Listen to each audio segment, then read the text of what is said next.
ناظرین آداب 19 جون 2023 مطابق 29 ذی-القعدہ کے اودھ نامہ وائس ایڈیشن میں آپ کا خیر مقدم ہے۔ میں ہوں موسی رضا اور آپ سماعت فرمانے جا رہے ہیں اودھ نامہ میں شائع اہم خبروں کے خاصے سے۔ لوک سبھا انتخابات 2024 سے پہلے ایک بار پھر یکساں سول کوڈ کو لے کر ہنگامہ کھڑا کیا جا رہا ہے۔ اتراکھنڈ میں جہاں اس کے نفاذ کی تیاریاں تیزی سے جاری ہیں، وہیں جمعیت العلماء ہند سمیت تمام مسلم تنظیمیں کھل کر اس کی مخالفت کر رہی ہیں۔ رپورٹ کے مطابق یکساں سول کوڈ کا مسودہ پوری طرح تیار کیا جا چکا ہے اور اس حوالے سے احتجاج کی آوازیں بھی اٹھنے لگی ہیں۔ جمعیت العلماء ہند کے سربراہ مولانا ارشد مدنی نے اس موضوع پر بات کرتے ہوئے کہا کہ ہم یکساں سول کوڈ کی مخالفت کریں گے لیکن سڑکوں پر نہیں اتریں گے۔ یکساں سول کوڈ کا مقصد ہندو اور مسلم کے درمیان فاصلہ پیدا کرنا اور انہیں الگ کرنا ہے۔ سماجوادی پارٹی کے لیڈر ابو عاصم اعظمی اور کانگریس لیڈر سلمان خورشید اسے بی جے پی کا ایجنڈا قرار دے رہے ہیں۔ ممبئی میں مقیم عالم دین مولانا دریابادی کے مطابق کچھ پارٹیاں 2024 کے لوک سبھا انتخابات سے پہلے یکساں سول کوڈ جیسے جذباتی مسائل کو اٹھا کر سیاسی فائدہ حاصل کرنا چاہ رہی ہیں۔ وہیں یکساں سول کوڈ کے مطالبے کو غیر آئینی قرار دیتے ہوئے جے ڈی یو کے قومی ترجمان مسٹر راجیو رنجن نے اسے بی جے پی کا انتخابی اسٹنٹ قرار دیا۔ انہوں نے کہا کہ آج منی پور نسلی تشدد کی آگ میں جل رہا ہے اور ملک کی بیٹیاں انصاف کے لیے دھرنے پر بیٹھی ہوئی ہیں، لیکن ان مسائل کو حل کرنے کے بجائے بی جے پی لیڈر یکساں سول کوڈ کے نام پر سیاسی روٹیاں سیکنے میں مصروف ہیں۔ اتراکھنڈ کے پرولا میں جہاں مسلمانوں کی دکانیں بند کرانے کا انتباہ جاری کیا گیا تھا، اب امن بحال ہو گیا ہے۔ رپورٹ کے مطابق یہاں معمولات زندگی رفتہ رفتہ بحال ہو رہے ہیں اور پولیس حفاظت کے درمیان گزشتہ 23 دنوں سے بند پڑی مسلمانوں کی دکانیں کھلنے لگی ہیں۔ خیال رہے کہ پرولا علاقے میں 26 مئی کو ایک نابالغ لڑکی کو اغوا کرنے کے واقعے کے بعد مسلمانوں کو امتیازی سلوک کا سامنا کرنا پڑ رہا تھا۔ سخت گیر ہندوؤں کا الزام ہے کہ اغوا کی کوشش میں مبینہ طور پر ایک مسلمان نوجوان شامل تھا۔ دوسرا ملزم ہندو ہونے کے باوجود مسلمانوں کی دکانوں کو بند کرنے کا انتباہ جاری کیا گیا تھا۔ راجیہ سبھا کے رکن کپل سبل ایک بار پھر کانگریس کے حق میں نظر آئے۔ اتوار کو انہوں نے کہا کہ یو پی اے 3 2024 میں اقتدار میں واپس آ سکتا ہے۔ لوک سبھا میں بی جے پی کو ٹکر دینے کے لیے اپوزیشن پارٹیوں کا مقصد ایک ہونا چاہیے، ان کا ایجنڈا ایک ہونا چاہیے۔ اپوزیشن جماعتوں کو بھارت کی نئی جہتوں پر بات کرنی چاہیے۔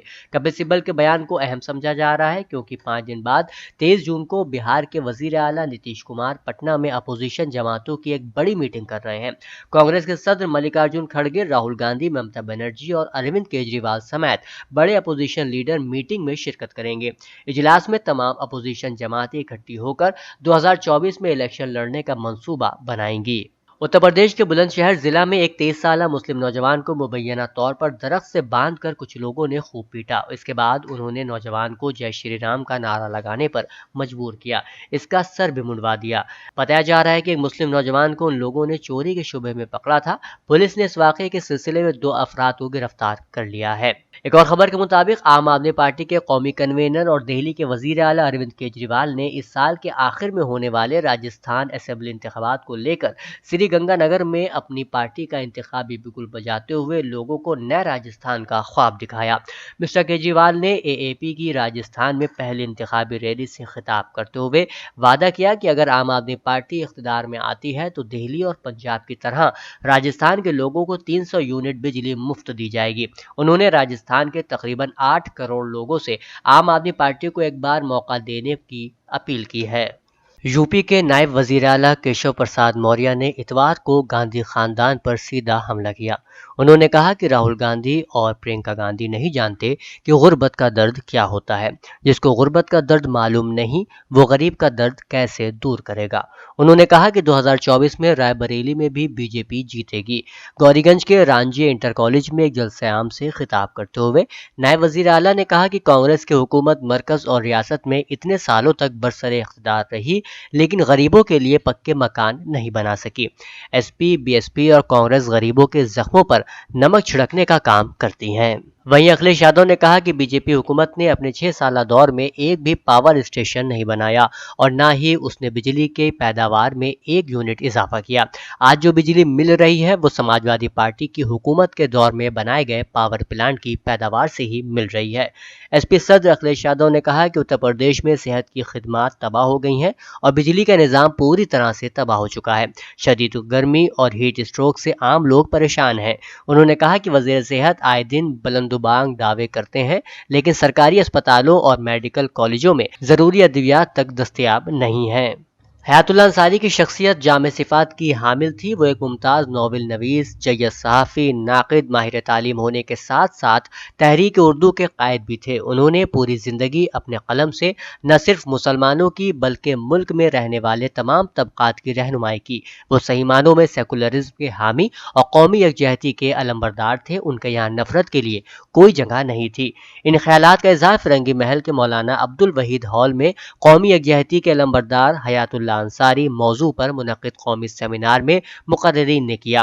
سیمینار کا انعقاد ریاستی انجمن ترقی اردو اتر پردیش کے تحت ہوا، جس کی صدارت معروف صحافی احمد ابراہیم علوی نے کی۔ بطور مہمان خصوصی کلیدی خطبہ عالمی شہرت یافتہ سینئر صحافی معصوم مراد آبادی نے پیش کیا اور بطور مہمان ذی وقار وائس آف امریکہ کے نمائندے معروف صحافی سہیل انجم شریک ہوئے۔ اس موقع پر معصوم مراد آبادی کو صحافتی ایوارڈ بھی پیش کیا گیا۔